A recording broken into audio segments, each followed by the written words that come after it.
Então, boa tarde a todos. Essa reunião está sendo gravada e é para apresentação do projeto sob a orientação do professor Reildo. É um projeto sobre drogas lícitas, né? Enquanto a Emily prepara a apresentação dela, as pessoas que estão entrando agora, que estão chegando agora, sejam bem-vindas. Essa aqui é a apresentação do resultado da pesquisa do projeto Uso Racional de Drogas Lícitas para a Promoção da Saúde e do Meio Ambiente, desenvolvido pela turma 104, sendo que esses 4 alunos que vão apresentar o trabalho hoje, eles se prontificaram, né, e se dedicaram muito, né? Vamos então apreciar, prestigiar o trabalho desses alunos maravilhosos que nós temos. Então, deixo a palavra agora com a aluna Emily Lopes. Boa tarde a todo mundo, primeiramente. Bom, eu vou apresentar como surgiu o projeto, a origem do projeto, o uso racional de drogas lícitas para a promoção da saúde e do meio ambiente. Como surgiu o projeto? O projeto surgiu antes mesmo da pandemia, no início do ano letivo, ainda presencial. O professor explicou que era o Festival de Educação Matemática, que já acontecia há 2 anos seguidos na escola, nessa 3ª edição de modo virtual. Primeiro, a ideia era criar um aplicativo para administrar o horário para o uso dos medicamentos prescritos pelo médico. Por mais que tudo aconteceu de modo virtual, a relevância do tema não deixou de ser a mesma, porque diante da pandemia, os casos de automedicação aumentaram, principalmente medicamentos para a gripe. Com a pandemia, o projeto tomou ainda mais dimensão. Diferença entre drogas lícitas e drogas ilícitas. Drogas lícitas são aquelas permitidas por lei, as quais são compradas praticamente de maneira livre, e seu comércio é legal. Drogas ilícitas são as cujas comercialização é proibida pela justiça. Essas também são conhecidas como drogas pesadas e causam forte dependência. Agora, a diferença entre remédio e medicamento. Remédio, para deixar mais claro, é uma planta medicinal que pode ajudar a combater sintomas, um banho quente para aliviar a tensão, balas de gengibre que diminuem dor de garganta. Medicamento é um produto que foi desenvolvido por uma indústria farmacêutica e que cumpriu todas as exigências legais definidas por órgãos regulatórios. No caso do Brasil, é a Anvisa. Explicando as taxas dos medicamentos. O primeiro, que é um medicamento sem taxa. Isso quer dizer que é livre, ou seja, a aquisição sem receita médica. Consiste em remédios com pouquíssimos efeitos colaterais ou contraindicações, geralmente usado em problemas de menor complexidade, como azia, resfriados, micose, entre outros. Isso ocorre porque a instância sanitária do país considera que os seus princípios ativos são inócuos ou insignificantemente pequenos. Ainda assim, o uso deve seguir as instruções da bula. Com a tarja amarela.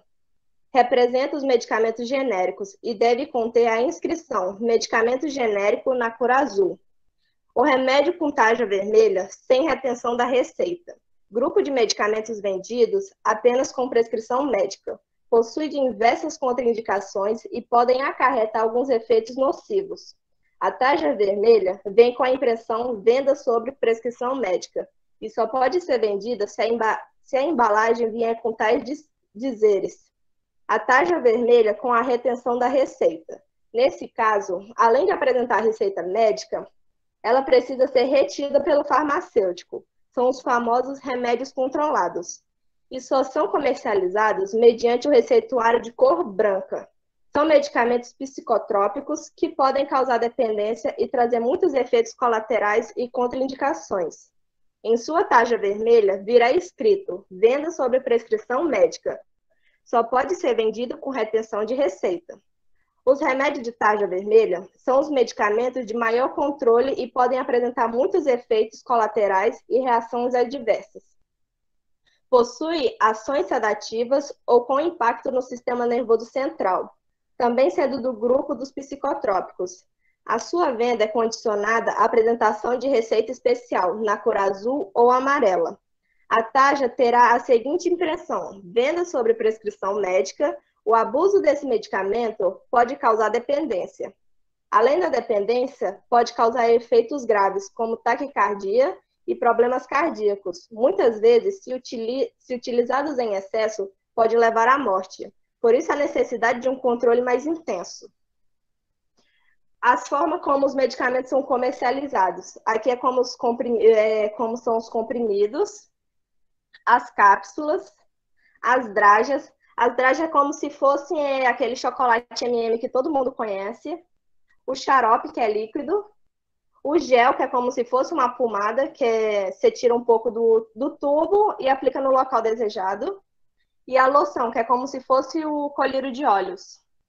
E aqui algumas outras imagens de cápsula gelatinosa, comprimido, cápsulas, dragas e outros comprimidos. E foi essa a apresentação. Fim. Obrigada. Ok, muito bem, Emily. Parabéns, né? Eu não esperava menos de você. Obrigada, obrigado aí por ter se dedicado, se empenhado ao máximo. Vamos agora para a segunda apresentação da aluna Letícia Gonçalves. Letícia. Oi, professor. Ok, aí a Letícia vai compartilhar a tela dela. Enquanto ela compartilha a tela dela aí, é só falar que a Letícia vai falar para vocês agora a respeito dos órgãos reguladores. Como nós estamos vivendo um período assim de pesquisa de vacinação, é importante saber quem regulamenta, quais são as leis que regulamentam, porque não é de qualquer jeito. Como nós estamos falando de drogas, mas tem as drogas que são proibidas e tem as drogas que são liberadas, como a Emily acabou de explicar, né? E agora ela vai falar sobre os medicamentos e a regulamentação no país. Vamos lá, Letícia, é com você. Boa tarde. Como o professor já falou, meu nome é Letícia e eu vou falar sobre medicamentos e regulamentação. Principais leis que regulamentam a medicação no Brasil. 1988. Promulgação da Constituição Federal. Inicia-se o direito social dos cidadãos brasileiros à saúde, orientado pelos princípios da universalidade, igualdade e equidade. 1990. Regulamentação da Constituição Federal, estabelecida pela Lei Orgânica da Saúde. 8.080/90, que determina a estruturação do Sistema Único de Saúde, SUS, de forma a garantir assistência terapêutica integral, inclusive assistência farmacêutica. 1998, publicação da Política Nacional de Medicamentos. Estabelece que os medicamentos devem ser seguros e apresentar eficácia e qualidade. A PNM promove o uso racional e o acesso da população àqueles considerados essenciais. Dentre as diretrizes, as prioritárias são a revisão permanente da Relação Nacional de Medicamentos Essenciais, a reorientação da assistência farmacêutica, a promoção do uso racional de medicamentos e a organização das atividades de vigilância sanitária de medicamentos. 2003. Realização da primeira Conferência Nacional de Medicamentos e Assistência. Foi traçado um quadro real a respeito da situação da assistência farmacêutica no SUS. 2004. Aprovação da Política Nacional de Assistência Farmacêutica. Redefinição da assistência farmacêutica como uma política norteadora para a formulação de políticas setoriais, tais como política de medicamentos, ciência e tecnologia, desenvolvimento industrial, formação de recursos humanos, garantindo a intersetorialidade e envolvendo os setores públicos e privados de atenção à saúde. Leis que regulamentam o descarte de medicamentos vencidos, frascos e embalagens. Artigo 1º. Este decreto regulamenta o inciso 1º do capítulo do artigo 33 da Lei nº 12.305, de 2 de agosto de 2010. Institui o sistema de logística reversa de medicamentos domiciliares vencidos ou em desuso, de uso humano, industrializados e manipulados, e de suas embalagens após o descarte pelos consumidores, com a participação de fabricantes, importadores, distribuidores, comerciantes e consumidores, nos termos do disposto no Decreto número 7.404, de 23 de dezembro de 2010. Medicamentos vencidos ou em desuso deverão ser descartados em ponto de coleta, determina o Governo Federal. Relação entre saúde e meio ambiente e suas importâncias como temas transversais. Entre as dimensões de educação ambiental estão suas contribuições para a promoção da saúde pública, desde a prevenção de doenças, endêmias e epidemias até as ações diretas de intervenção em ambientes ou em comunidades de risco, quanto a diversos aspectos ambientais. Preservar o meio ambiente é fundamental para manter a saúde do planeta e de todos os seres vivos que moram nele. É isso, obrigada. Ok, Letícia, obrigado, parabéns aí pela apresentação. Olha só o nosso time, né, de alunos. Enquanto a Letícia está tirando aí a tela, né, Kaique, você prepare essa apresentação, por gentileza. O Kaique Matheus vai apresentar sobre os gráficos, né, da pesquisa de SINC. E esse time aí de alunos maravilhosos que nós temos, né, estamos de parabéns aí pelas apresentações. Estamos esperando, Matheus. Tá. Boa tarde, eu sou o aluno Kaique Matheus. Eu vou fazer a apresentação dos gráficos com os resultados da pesquisa de campo. A primeira pergunta que foram feitas foi: você sabe a diferença entre os medicamentos e suas taxas? 65,5% disseram que sim, 34,5% disseram que não. É muito importante saber as diferenças, pois cada tarja representa um risco diferente e deve-se estar ciente sobre esse risco para evitar complicações futuras. Se tomar algum remédio para uma doença específica e não ser essa doença corretamente, ela causa alguma complicação futura. Tá. A segunda pergunta foi: como estamos vivendo em um período de pandemia, você sabe quais os cuidados que devemos tomar para evitar o contágio de Covid-19? 94% disseram que sim.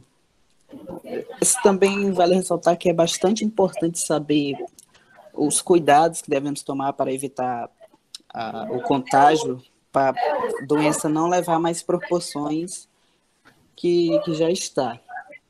Então, deve-se tomar bastante cuidado para evitar de que ela aumente mais. Aí foi feita a terceira pergunta: como é feito o descarte dos frascos de medicamentos vencidos ou que sobram na sua casa? 42,9% disseram que não sabemos o que fazer e jogam no lixo comum.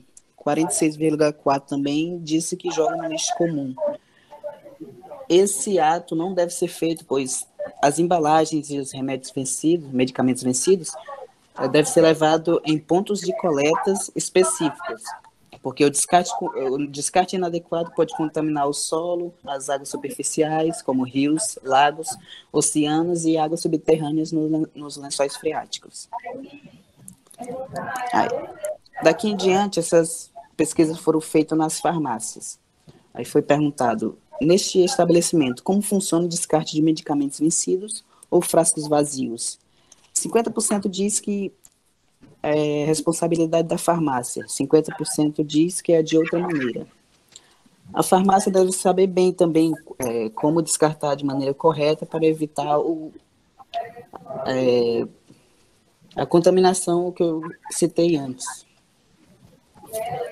Aqui a segunda pergunta que foi feita nas farmácias: em meio à pandemia do Covid-19, a compra de medicamento aumentou, diminuiu ou permaneceu como antes da pandemia?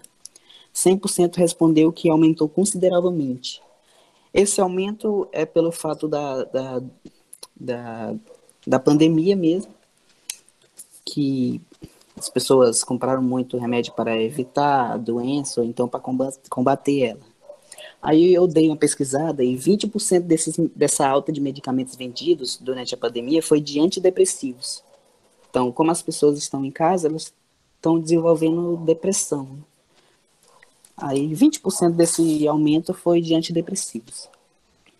Aqui a última pergunta que foi feita para as farmácias foi: o uso racional de medicamentos pode ajudar a evitar a intoxicação de pessoas? 100% concordaram, pois o uso não racional pode ter complicações no organismo. A automedicação é um desses usos não racional, que se tomar um medicamento errado para uma doença errada, pode haver que o vírus ou a bactéria se torne imune para que esse remédio foi feito.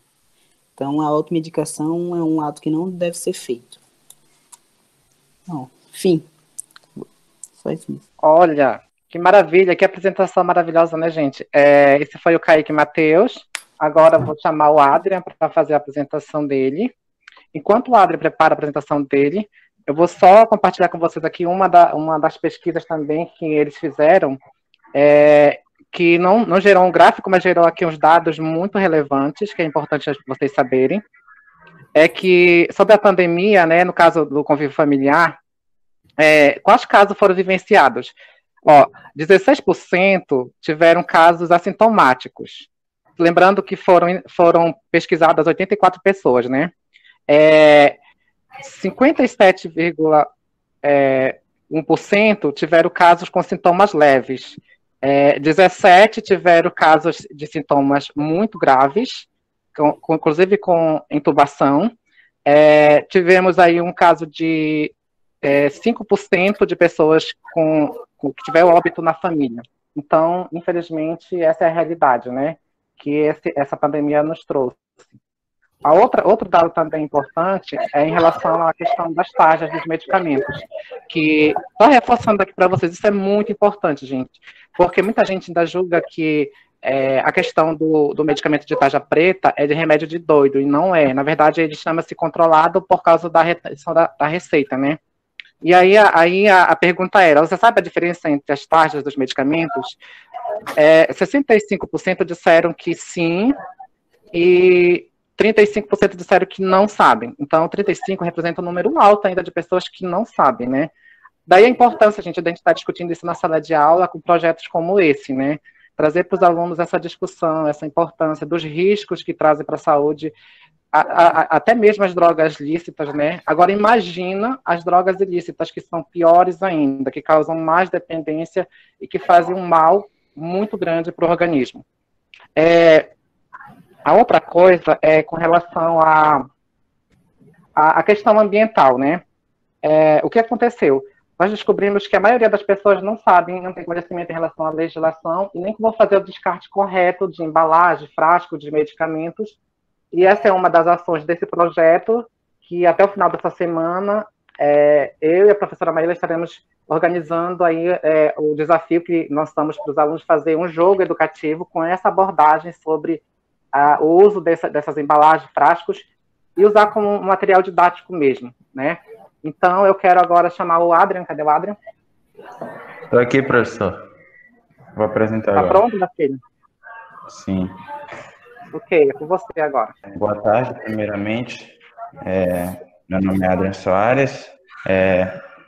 Desenvolvi, não só eu, mas sim como todos nós que estamos apresentando, desenvolvemos com o auxílio do professor Reildo. E agora eu vou mostrar em detalhes o blog.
E para mais informações, é só entrar no nosso blog, que aqui está o link.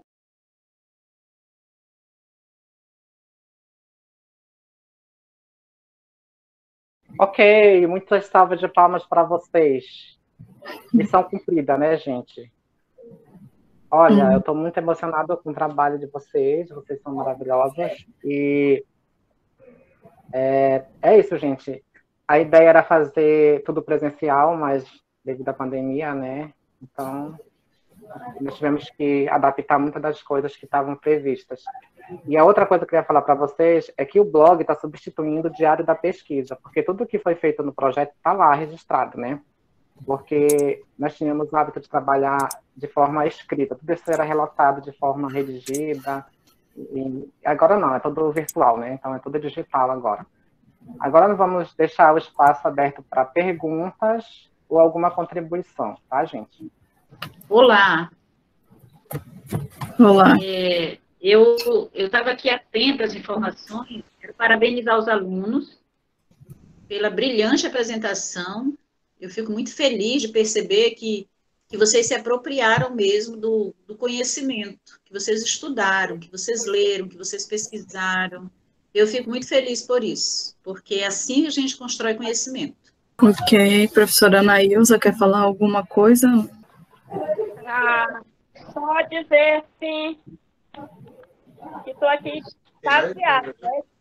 Em êxtase, porque nossos alunos, realmente, quando eu digo que nós temos um diferencial na nossa escola, que são os alunos em si, as pessoas ficam, é adolescente, mas realmente o diferencial da nossa escola são os nossos alunos, que participam, se entregam mesmo, e coisas assim que eu não sabia, né? E aprendi agora a questão das taxas, né? Então eu fico feliz, porque eu aprendo cada vez mais com vocês, né? Professor Reildo, o senhor encerra. Ok, gente, então hora de agradecer, né, a Deus por tudo, a equipe gestora, a professora Ellen, que desde os primeiros projetos, esse já é o terceiro, né, e assim, de coração, gente, muito obrigados aos alunos que apresentaram, que se dedicaram.